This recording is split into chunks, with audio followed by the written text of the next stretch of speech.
Inside Outside Innovation is the podcast that brings you the best and the brightest in the world of startups and innovation. I'm your host, Brian Ardinger, founder of InsideOutside.io, a provider of research, events, and consulting services that help innovators and entrepreneurs build better products, launch new ideas, and compete in a world of change and disruption. Each week, we'll give you a front row seat to the latest thinking, tools, tactics, and trends in collaborative innovation. Let's get started. Welcome to another episode of Inside Outside Innovation. I'm your host, Brian Ardinger, and as always, we have another amazing guest. Today with me is George Brooks. George is the founder of Crema, which is a digital product agency based out of Kansas City, so right here in the Midwest. Welcome to the show. Thanks, Brian. Happy to be here. Well, I'm excited to have you on. A couple reasons. One, you are also a podcast host like myself. Your podcast is called Option 5. You talk a lot about product development and that, close to the core of all the stuff that we talk about here at Inside Outside Innovation when it comes to what does it take to work and live in this new world of change and disruption. Yeah, thank you very much. I'm excited. So let's talk a little bit about Crema. How did you go about forming this company? And tell us a little bit about what you do. My background in design. So I started as a design agency first, and really that was as a freelance designer, going out on my own. And we talk about when sometimes entrepreneurship innovation happens because you have this dream or this vision, and sometimes you're just pushed off a cliff and you have to figure it out as you fall down.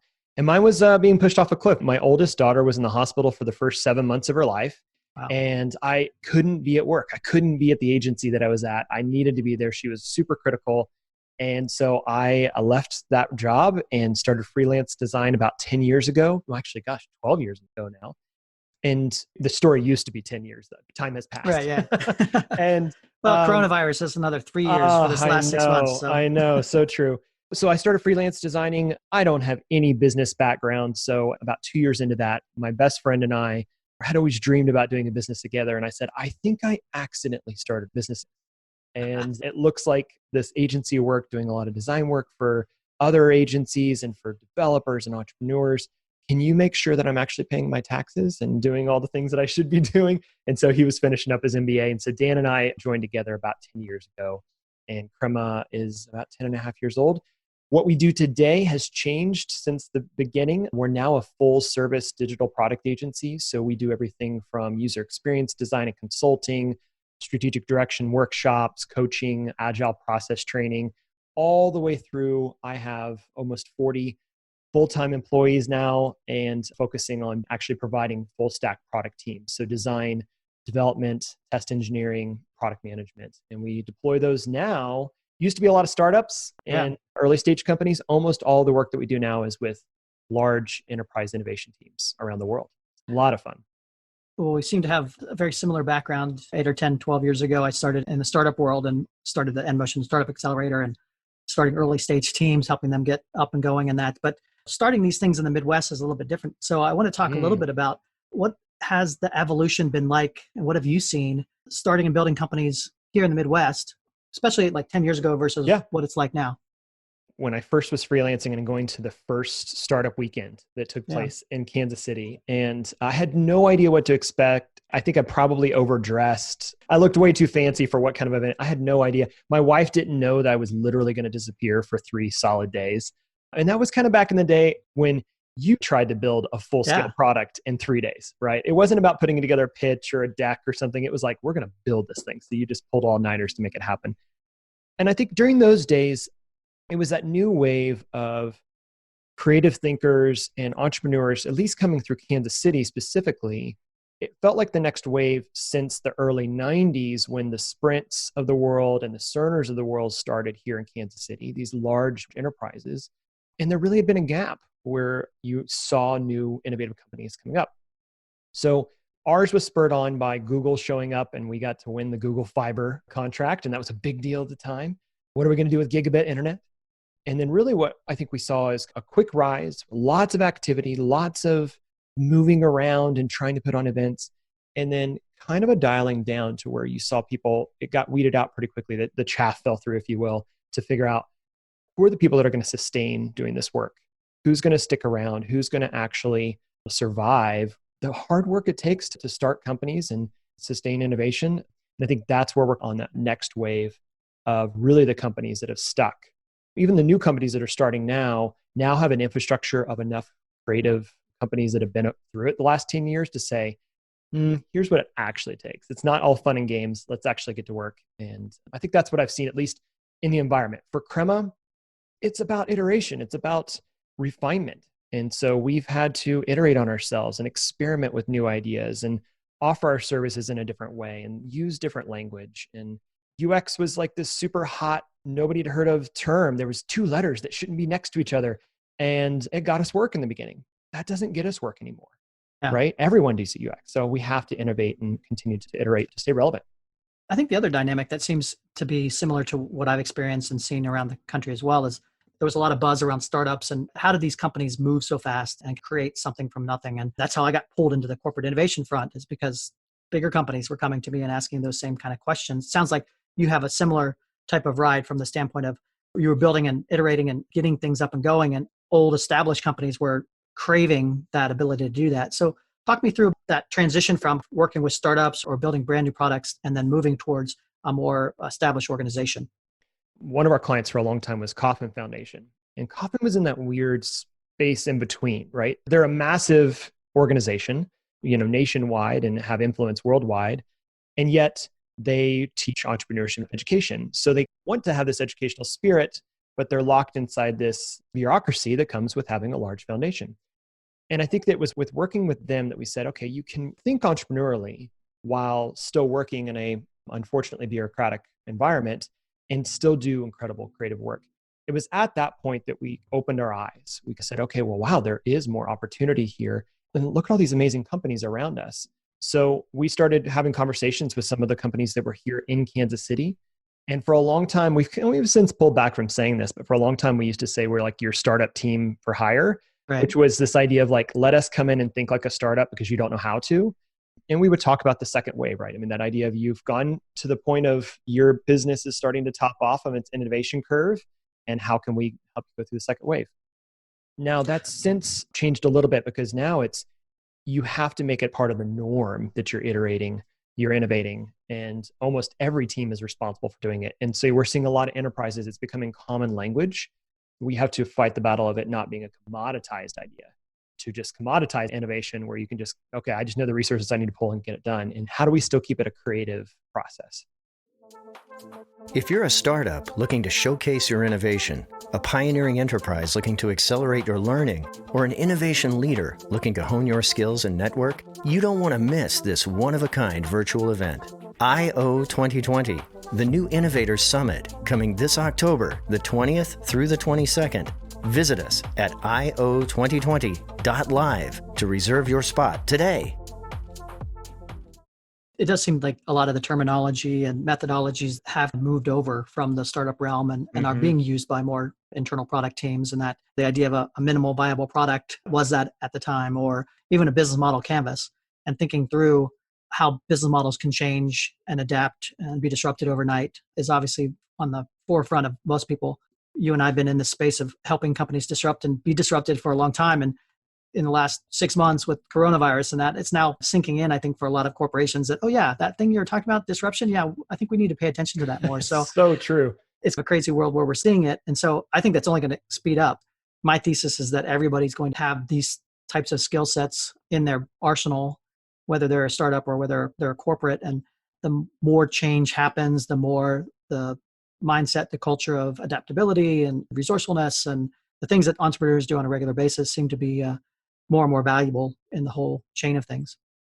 Yeah, I think that's absolutely right. And one of the things that we are seeing is you have organizations now, because they had a forced reality through going remote or having to move digital so fast, what was a 3 to 5 year plan got done in 3 weeks or less. Yeah. It changes your perspective of what else can we accomplish now?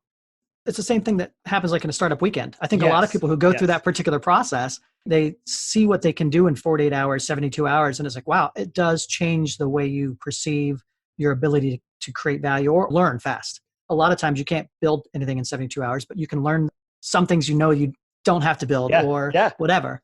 That speed and just experiencing that speed seems to do wonders for your mindset. We're working on a framework right now, and I'm totally about sharing work in progress. So this is definitely a work in progress. But one of the things that we're talking about is this idea that A product culture or an innovation culture has their postures or their mindsets, their disciplines and their activities, and then they have their structures. And structures was this area that we couldn't figure out how to define it well. But what I realized was that with the right structures in place, with the right constraints, with the right guidelines, with the right direction given, it allows that creativity to just be lit on fire, because it's like the constraint of 72 hours. Man, you can create a lot. Or the constraint of a pandemic can force you to innovate in a way that you never had to do it before. But without the constraints, we kind of let ourselves spin quite a bit. We like that idea of saying, awesome, let's put a constraint on this. Let's put a flag in the ground saying, 6 weeks from now, what do we want to have? What do we want to do? And then work back from there and then work in small iterative sprints to actually prove that we're getting to that value. Well, let's talk a little bit about that. I know from your internal perspective at Crema, you have things like Lab Fridays or what I've heard of venture labs and stuff. Yeah. Can you talk a little bit more about how you go about iterating yourself and then applying that to your clients that you work with? One of my favorite activities that we do, and you mentioned it there, is what we call Lab Friday. And it also has a component of it that is Venture Lab Friday. So Lab Friday for us was originally intended to actually let us build some products. You know, every product agency wants to build their own things. And it's so hard to do that because it distracts you from the client work. And that's truly what our business model is based off of. But we want to scratch the itch. We want to be creative. We want to be innovative. And so how can we build a space similar to the Google's 80-20 model? But how can we create a space where we allow people to step away from their day-to-day work, where their risk-taking is measured? We can take certain risks with our clients, but we might not want to take all the risks with our clients because they are paying the bills, right? Right. And so how can we allow our teams to take some risks, learn some new things, experiment in a way that they can't do it on the day-to-day basis? So the way that we play that out is every other Friday, we dial down almost all client work. There's a few things that bleed into that, but almost all client work. And we set goals. So in the morning, each person says, my goal is by the end of the day, I'll be able to demo X. And the demo might be, I read a blog post and I just want to tell you what I learned from it, or I watched a new course online and I'm learning this new framework, or I tried out this new tool.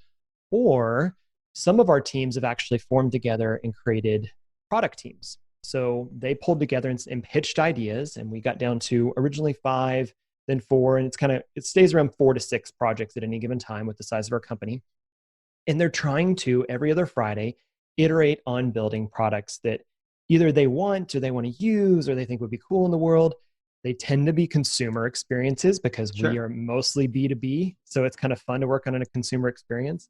And a few of those have taken off. We've actually got some products that are getting some traction and that feeds their creativity. So when they go back to our clients now, not only are they bringing exciting stories and energy, but they're also saying, you know, when we use this new framework or we use this new technology called TypeScript or React back in the day, and we think actually can apply back to you. And so that innovation gets looped back into the value to the client. Now they go, oh, cool. Let me hear about what you're going to do next Lab Friday. And so they champion it and even show up to our demos. And so it becomes a really great part of not only the culture, but the potential intellectual property for Crema and the continual development of our talent. Excellent. Yeah. We do something similar at Nelnet in our Payment Spring division. They have something called Try Days. I think it helps with recruiting, quite frankly. Absolutely. Helping people understand that you are forward thinking and it's not a day-to-day job that you're going to be there doing the same thing over and over and over again. And it feeds into the whole overall culture aspect. I know you cover a lot of that stuff on your podcast, and culture is a big thing in your line of work. So maybe let's talk a little bit about culture. What's the culture of innovation? What does it need to be? And what are some of the obstacles or things that you've seen that are holding culture back? We've been thinking a lot about this lately, and I think partly through kind of what the world's going through on a number of different fronts, and also just how we've seen both companies that we've worked with, organizations that we follow, or what we do ourselves. What's that secret sauce? What's that thing that makes them really able to pull off work that seems to be, I wouldn't say nearly impossible, but really at odds with reality sometimes? Right. And what we come back to is primarily that the teams that are able to keep an extremely open mind and adapt quickly are the ones that succeed. The second part is the ones that can really think cross-disciplined. So they're no longer working in siloed departments or in siloed verticals. Instead, they're valuing making decisions faster and making decisions better by including more people in the decision-making process through smaller decision-making iterations. And so I think it's really those two principles alone, that kind of open-mindedness and adaptive, and then how can we pull in perspectives and actually see through people's lenses faster. I think we see that through the way we set up our product teams through cost discipline. So we have designers and developers and test engineers and product managers working in small collaborative teams instead of here's my dev department, here's my design department, here's my product management team, and we hand things over the walls and it'll eventually get back to a client that goes, well, this isn't what I wanted. Oh, well, funny thing, you didn't see it for the last 6 months. We really think that it's primarily that. And then it's just simple disciplines. When it comes back to us talking again about postures or those mindsets, those disciplines, and then those structures, how can you create disciplines, rhythms, ceremonies that foster that type of work, right? So maybe it's the agile methodologies of Scrum stand-ups or of iterative sprints, or maybe it's something that you create on your own, like an Innovation Lab Friday. But you have to build something that's going to get to a routine or a habit, because people have a hard time going, why is this changing all the time? I need to adapt. I need to understand. Then the last piece with those structures, if they don't have something that gives them structure and direction and purpose and vision, they will go in any way. They'll create their own visions. That's both exciting and scary. You don't want that to happen. So we find that if teams have a really clear vision, they have really strong disciplines, and then they come in with really thoughtful mindsets and postures, intentional postures, they end up executing better on anything they're doing. Could be product, could be innovation, could be a call center for that matter. Sure. And the hardest part of that work that we find is getting both leadership and practitioners to buy in at the same level on what they value in each of those three areas. And that's something we're trying to hash out, how to break down those walls. Aaron Dignan was on our podcast, and he's the author of A Brave New Work, which I highly recommend. And his whole mission is to destroy bureaucracy. I kind of love that, right? How can we get to a world where no longer are we working in a fear mindset that is afraid of things going wrong, is afraid of me not looking like the smartest person in the room and making all the decisions, instead valuing the perspective of others, seeing the opportunities, unlocking potential. Those are the cultures we're trying to create, foster. To that end, that's maybe the last topic we'll talk about is the tools and the tactics and the ability to be able to spin up these experiments has changed dramatically over the last 10 or 15 years. Right. So if you think about the whole no-code movement or this access to things that like Airtable or Zapier or whatever, that literally allow you to piece together experiments, try things, especially in the digital world, that you couldn't do before or not quite as easily. How is that impacting a design agency like yourself, both in your ability to build products and that, and then what you're seeing out there with the ability for other folks to build stuff? There's a couple of thoughts that come to mind. One is I wrote a blog post, a couple of years ago now, that was like the 38 SaaS apps that I use to run my company. Right. And it was kind of satirical, but it's true as well. And rather than having the behemoth thing that's supposed to solve all my problems, in order to adapt, we have to kind of keep looking for solutions that are going to fit the things that I'm dealing with right now. And so we love Airtable. And we actually replaced our CRM recently with just building our own custom Airtable solution. Or, we're Asana nerds, but yet we understand that Jira is what the industry uses. And so how do we both use Asana for operational and then Jira for development tasks? And so we're always looking for ways to pull in the right tool. Primarily, it has to be something that fosters collaboration. If it's not fostering collaboration in some way, oftentimes that's when we'll kill it, because it's just not going to actually work in our environment or the way we work, especially now in a remote world. But I also think that what's really fun is that a lot of our clients will come to us and say, hey, I actually hacked together a solution to solve this problem. And that's when we're like, yes, that's the person I want to work with, because at least you're in the thinking in that mindset already. You already thought, I can go take a Google Doc and use it as a database with a Zapier hook to pull in something from an email, et cetera, et cetera. And if you're willing to be that scrappy up front to solve your problem, then when we start to bring in custom solutions, whether it's a fully baked database and API and a front-end user experience for both mobile and web, now we can still think that iterative way. You can still think about building a skateboard instead of a car, right? Right. And that's just a mindset, it's a posture that changes the way we actually approach building new products. That's exciting that we have those tools at our exposure now. Well, and hopefully you get better projects that have been de-risked a little bit, or you get to the desirability stage a little bit quicker. A lot of times, we've worked with startups and others that They bring us an idea and it's like, have you talked to anybody about this? Does it really matter if this product exists? Rather than build something out, let's figure this out first. So those tools obviously allowed you to do that as well. So hopefully you're further down the line, whether you're a startup or a corporate, using these things. It's about traction, right? If you're just in a solution mindset and you're not trying to solve a problem, you're not actually finding a traction and actually hits a problem and a solution mixing together, then how many people have I talked to and then come back a year later going, hey, how'd that project go? I know you didn't, et cetera. It's like, well, we don't have any customers, but we're still working on them. Like, you're still building. It kind of hurts my soul a little bit, but also I understand it's really hard not to solution things. But if you're focused on traction, that results are always going to be better. Well, George, you and I can talk for a long time, but I wanted to give you a chance to tell us a little bit about Crema. If people want to find out more about yourself or about the company and that, what's the best way to do that? Check out crema.us. And honestly, our primary content channel is YouTube. So if you go look at Crema or Crema Lab on YouTube, we've got about 150 plus videos there now, and our audience is growing. And we love putting out content on YouTube. And we also, like we said, we're going to have you on the Option 5 podcast, where we talk about product culture and product teams and how people can use design, technology, and culture to help individuals and organizations thrive. So check us out. Excellent. Well, George, thanks again for being on Inside Outside Innovation. Looking forward to continuing the conversation. Thanks, Brian. That's it for another episode of Inside Outside Innovation. If you want to learn more about our team, our content, our services, check out insideoutside.io or follow us on Twitter at the IO Podcast or at Ardinger.